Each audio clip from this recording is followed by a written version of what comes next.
This feature scans the selected channel plans, detects the active signals within that channel plan, identifies them and creates a new channel plan which includes only those active channels.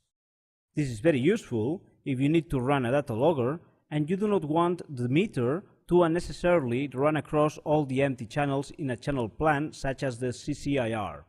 But at the same time, you do not want to create the channel yourself manually.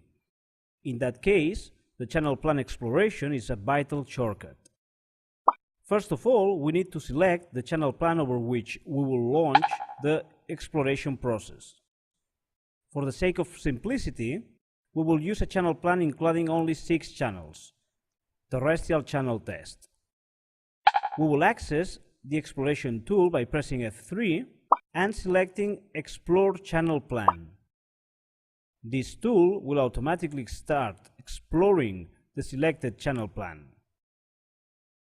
On the top right part of the screen, we can see how many channels have been identified so far.